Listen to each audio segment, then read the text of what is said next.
Hello, psychologically minded parents, and welcome to PsychologyWorks on parenting oppositional children.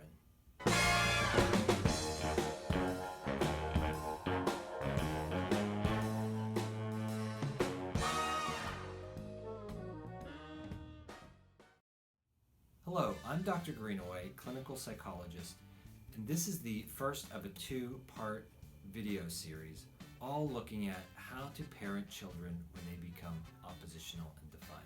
All of the techniques and strategies can be used with any child if we want to have some parental sanity. So basically we want children to be doing what they're supposed to be doing.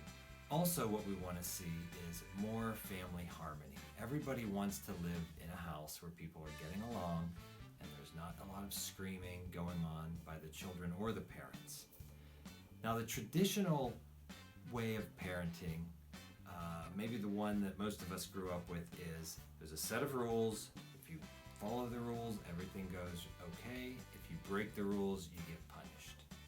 We're going to turn that system on its head, and we're going to look at what behaviors we want to see. What positive behaviors do we want to see? That if a person were to follow those positive behaviors, the negative behaviors would fall off by default. For example, if we take something pretty basic like jumping on the couch, in the traditional version it would be, if you jump on the couch, you get this punishment. Now we can still keep that, but that's going to be the secondary backup plan. The primary plan for a child who has difficulty refraining from jumping on the couch would be to try to figure out what is the positive opposite. The positive opposite of jumping on the couch is sitting appropriately on the couch, or sitting on the floor, or going to another room. There are many different positive opposites that we'd rather have the child do than to jump on the couch. And then what we're going to do is reinforce that positive opposite in a way that gets the child to do that, what we call extinguish a negative behavior, by promoting or reinforcing a positive opposite to that negative behavior. So what I want you to do right now, and you can pause the video if you need to, but we're going to make a list of the negative behaviors that your child's doing. And then we're going to come up with what would the positive opposite of those be. In my practice, some of the primary negative behaviors that tend to come up are not getting ready for school on time, or the child is not getting ready for bed on time. Another common negative one is hitting. The child's hitting somebody, or kicking, pinching, biting, nudging, elbowing, pulling, things like that, or throwing things at people, any kind of aggressive behavior. Some of the more subtle negative behaviors would be things like complaining, whining, if you're at a store, begging to be bought things.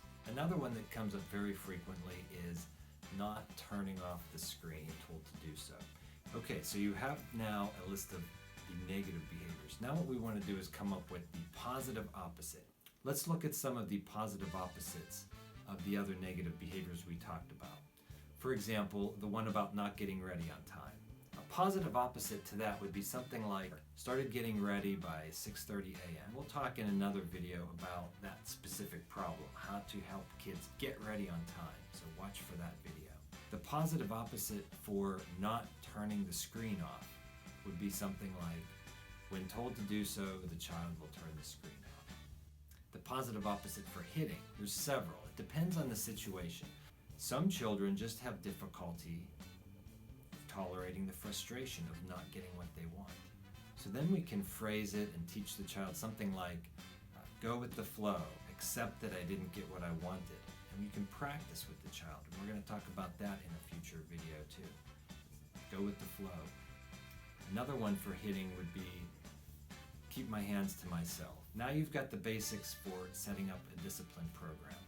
You've listed the specific behaviors that you want to change, the negative behaviors that you want to stop, or if it's something that the child's not doing that they should be doing, you've listed those. And then you've thought about what would be the replacement behavior, otherwise known as the positive opposite. In the next video, we're going to look at reinforcers, what types of rewards are known to be effective. This is Dr. Greenaway saying good luck getting your positive opposites written down, And we'll see you in the next video. And remember, psychology works.